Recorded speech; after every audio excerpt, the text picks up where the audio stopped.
Assalamualaikum warahmatullahi wabarakatuh. Di video kali ini kita akan membahas perjalanan panjang Jepang menuju Perang Dunia I. Jepang adalah sebuah negara yang mengalami kemajuan pesat pada akhir abad ke-19 dan awal abad ke-20.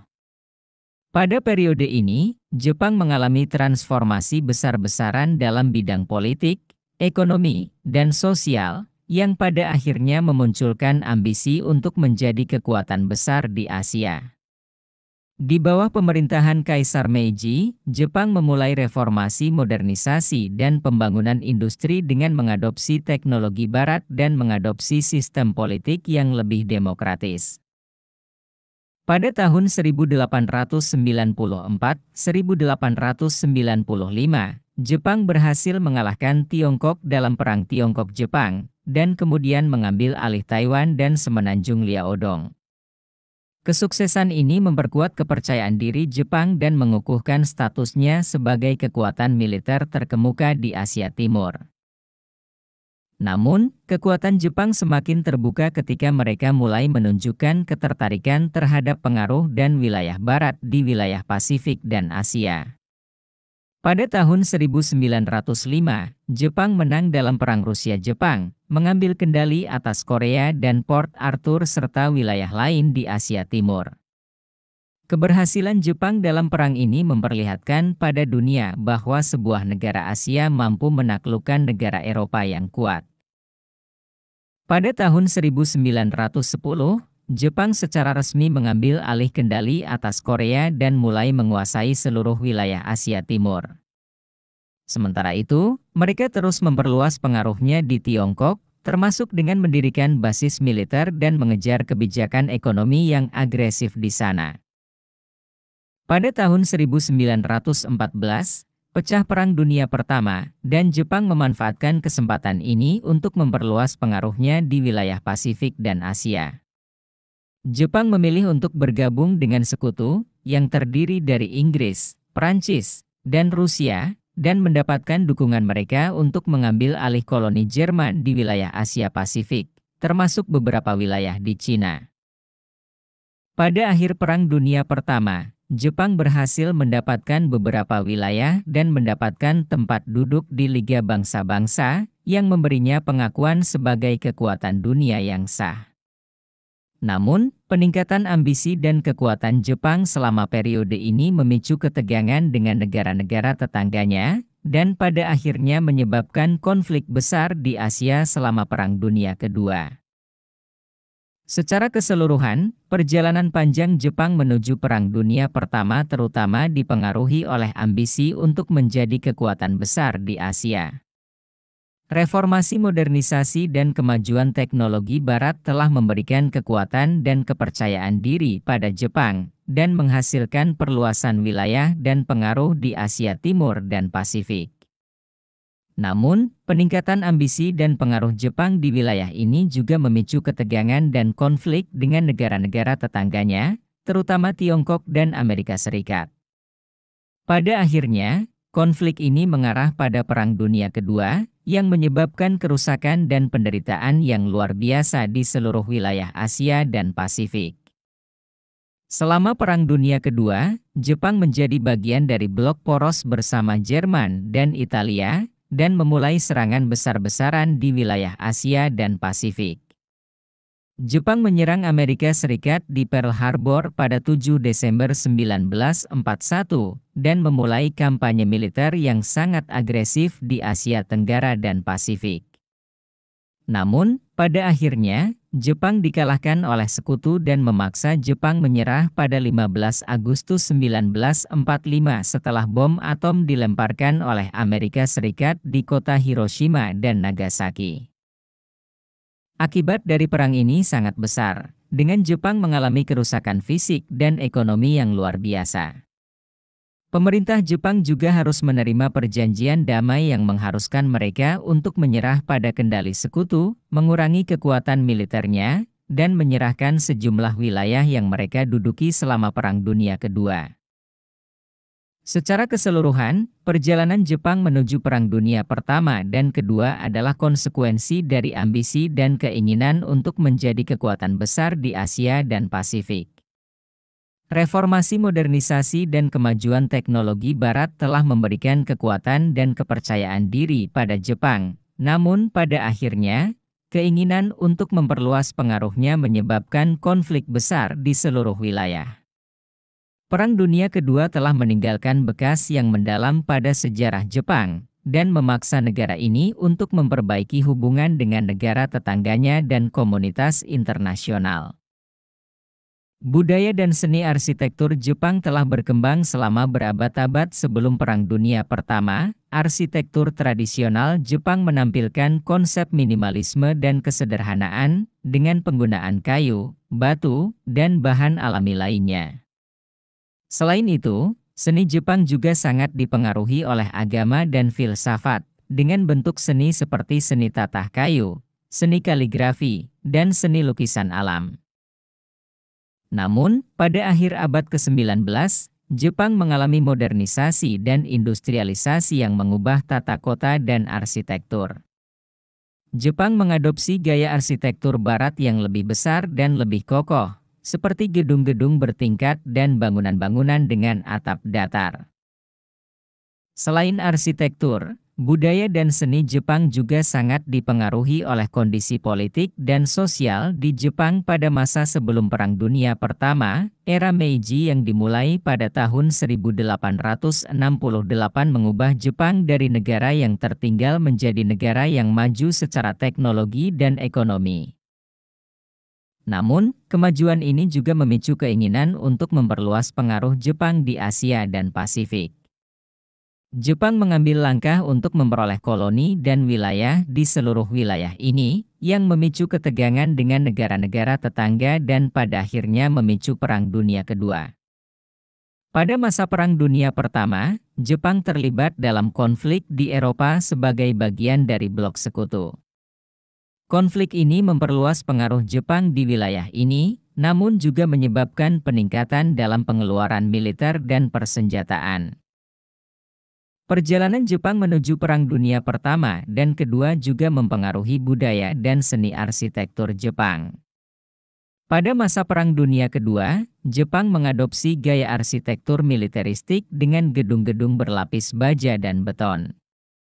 Selain itu, propaganda perang juga memengaruhi seni dan budaya Jepang, dengan lukisan-lukisan dan poster-poster yang mempromosikan perang dan nasionalisme.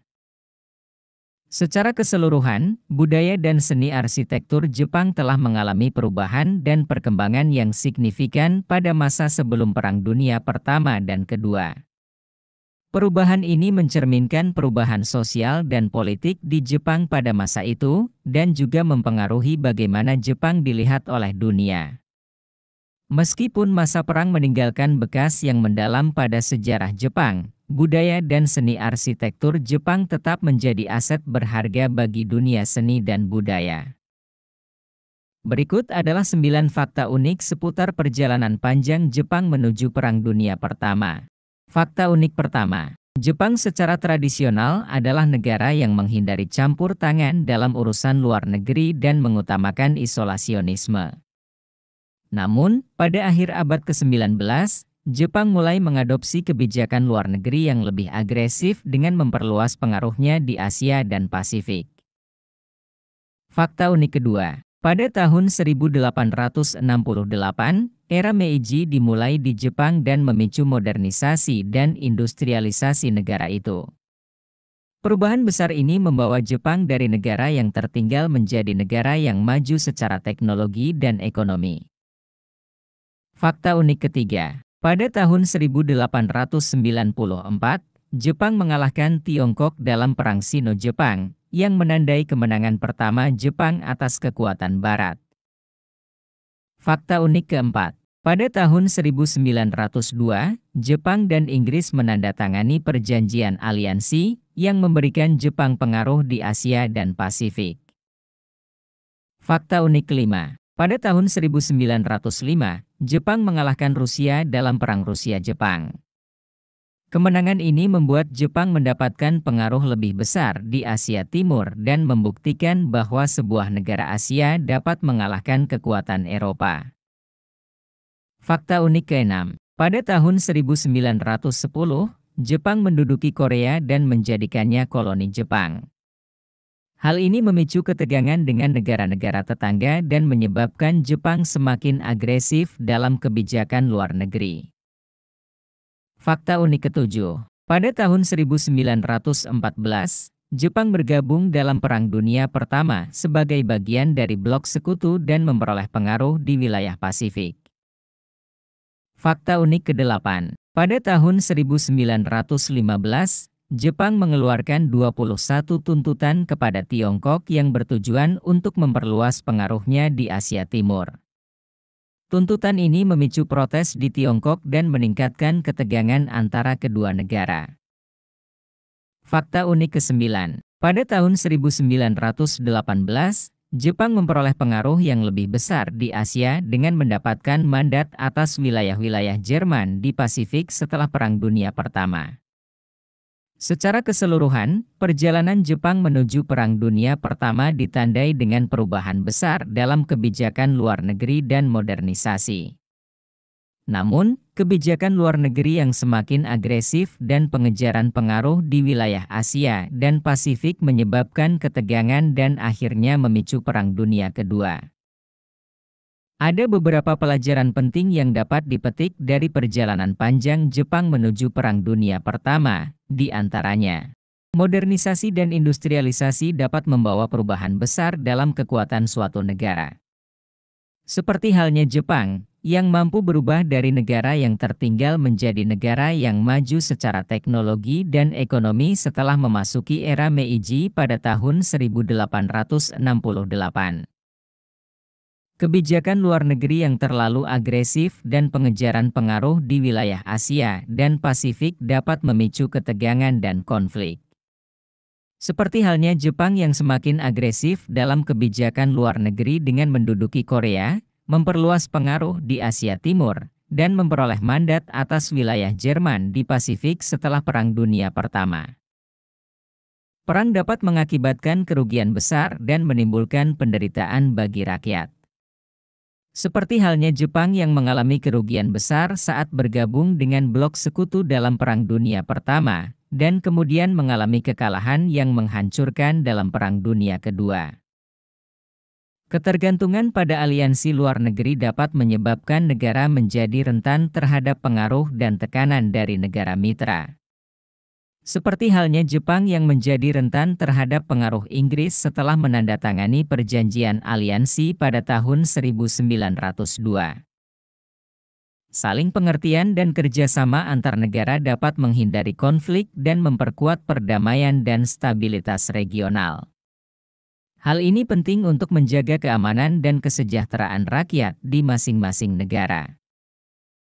Dari pelajaran-pelajaran tersebut, kita dapat mengambil kesimpulan bahwa penting bagi suatu negara untuk memperhatikan kebijakan luar negerinya dengan cermat dan memperkuat hubungan antar negara yang saling menguntungkan. Selain itu, penting juga bagi negara-negara di dunia untuk menjaga perdamaian dan stabilitas global melalui dialog dan kerjasama. Secara keseluruhan, perjalanan panjang Jepang menuju Perang Dunia Pertama adalah sebuah perjalanan yang panjang dan penuh tantangan. Jepang berhasil melalui masa modernisasi dan industrialisasi pada akhir abad ke-19, namun kebijakan luar negerinya yang semakin agresif dan pengejaran pengaruh di Asia Timur dan Pasifik membawa Jepang pada jalur yang berbahaya menuju konflik internasional. Pada saat Perang Dunia Pertama, Jepang bergabung dengan blok sekutu dan berhasil memperoleh mandat atas wilayah Jerman di Pasifik. Namun, keikutsertaan Jepang dalam perang ini mengakibatkan kerugian besar bagi rakyatnya. Dari perjalanan panjang ini, kita dapat memperoleh banyak pelajaran penting tentang pentingnya menjaga hubungan internasional yang sehat, berhati-hati dalam kebijakan luar negeri yang terlalu agresif, serta betapa pentingnya perdamaian dan stabilitas global. Kita juga dapat mempelajari bahwa konflik internasional dapat menyebabkan kerugian besar dan penderitaan bagi rakyat, dan bahwa upaya-upaya diplomasi dan kerjasama harus terus dijalin untuk mencapai tujuan tersebut. Dalam menghadapi tantangan dan perubahan yang terus berlangsung di era globalisasi saat ini, penting bagi kita untuk mengambil pelajaran dari sejarah, termasuk perjalanan panjang Jepang menuju Perang Dunia Pertama, untuk membangun masa depan yang lebih baik bagi dunia ini. Terima kasih telah menonton video ini, semoga kamu selalu sehat, dan diberikan rezeki yang berlimpah, hingga 7 turunan kelak. Kami berharap kamu bisa menikmati konten yang kami berikan dan mendapatkan informasi yang bermanfaat. Jika kamu suka dengan konten ini, jangan lupa subscribe dan like di setiap video kami. Karena dukungan dan masukan kalian sangat berharga bagi kami dan semoga hari kamu menyenangkan. Sampai berjumpa di video berikutnya, enaknya kita bahas tentang apa ya? Coba komentar ya.